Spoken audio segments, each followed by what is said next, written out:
अदुइदी हौजिकसे खुई police से machine हेक मागी power से पूरा पावरलेस तौरबा मतमदा ngасagi खुई मणिपुर लेब जेनो खुदी मसिंग से ngасagi मियां चा मयाम इलीगल मयाम से खुला चक पार तौ मैन चाथोगिबदा खुई अमता लेहौदुं मानदे अदुना पुलिस मपांग कन होनाबा मतमदा होम पाइबा ओनम चीफ मिनिस्टरना फजना यंगनबिर हारा कांदा ngасagi हारबा पुलिस की मथौजे लाइरक्त्रगदी अखोय जौजी हिंगबी अर्थ लेररोय हौजी थवाई खुपाकता हापगा लेबिरिबा ऑल पुलिस सिंहाय तारे यूनिफॉर्म सब स्टेट फोर्सिंग सिदा ngасagi yam nungai honorable kanona chief minister akhoi kanu leader of house na handak se equipment myam lebidana rakshak lebidana ama tawdana moida lakpa thauna do mamang saka myam da tawram da su matam da lo adwana film lani khangdam ni na tawram da won sai tawram da khal su continuing process obni na haugi tawbiram do aidi machine aidi yamna phayena khanjai isagi thamoi da sai phayena haijari sini aduga aina mo haijani na khoi state forcing da ngасagi मखोजना करीगुंबा powerless ओखलाबा police ना central state force ना powerless ओखलाबा मानो central forces दी मोइदी ngасagi फारसु आइन दंदी Bingham हक नते दो सेंट्रल फोर्सिंग दी अदु स्टेट फोर्स दी एनी आइन यादबदो कॉन्स्टिट्यूशन मखान यादबदो अदु फारग दंदी बिर कन्विक्शन पिरगा माजे सो कैपिटल पिदोइना सुमाय तगना हारबे स्टेट फोर्सिंग दा थौना हापियु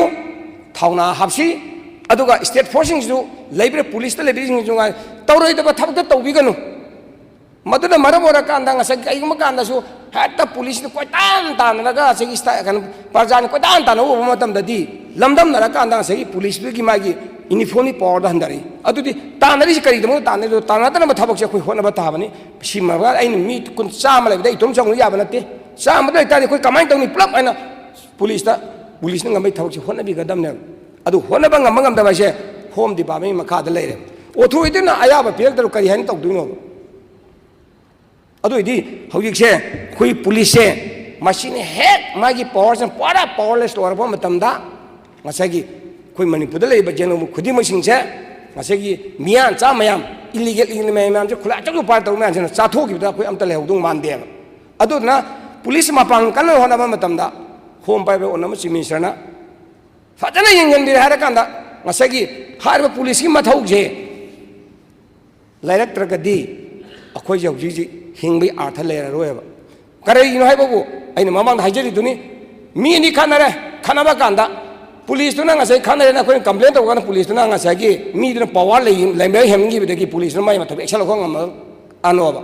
अदोय तारदी पुलिस की पावर लेतमिना आई मान हाथिबा ताबनी माना दुम निंथौ लेहौ ताबने अदुदी अंगंग मचाना भाइबसे जंगल ले सा नतना तेमता लेते कसु अदुबु आइन हाइजनिंगदी हारबा पुलिस की पावर से हेक थ्रू अगस हाउस से आइन हाइजनिंगदी होल मणिपुर लेबर जेलंग खुदिमक पुलिस पु व्यवहार तौसी यूनिफॉर्म मागी यूनिफॉर्म दो अदुदे पीरिबा पावर दो अखोय मिपंग खुदिमना रेस्पेक्ट तौसी अदुगा पुलिस ओरिबा यूनिफॉर्म सेलगा यूनिफॉर्म की नमादुदा ngасagi आइंग वांगदा कतुरन तौरगदी मधुसु तौबिगनो आई थ्रू अगस हाउस से आइन अपील तौजनिंग से पुलिस बु कोने रेस्पेक्ट तौद्रबा पुलिस है लेरगा इसागी ऐसे कईमा तौरग मिन फुंग से पुलिस लाई को खनबे वखन पोहनदबा तारबदिना खोजे ह्यूमन बीइंग अबि हक तो लेररोय अदन हादो पुलिस है मसी मथोना हानबेदमता हापीबा मसे एनी इशू लाको मतन मोइदा है एग्जांपल हम हाइजर के हनगे कोई आइगी इशू थोके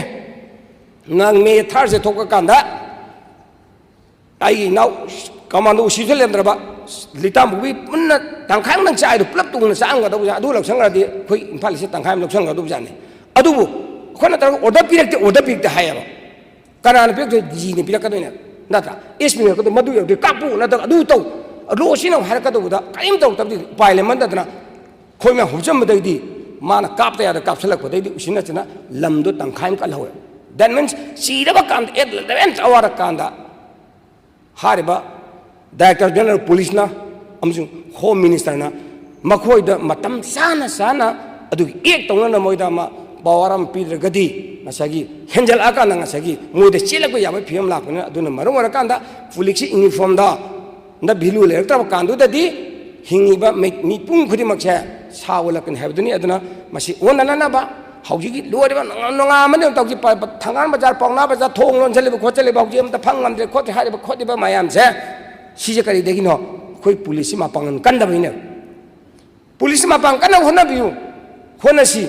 पुलिस ने मापांग कलक्तब कांदुदनी खोजी लोइदुरिसे लोइसु लोइसले मापांगन जारोक्तबदने खोई लोइसलेइसे मसी लोइननब होनबियु हाइदना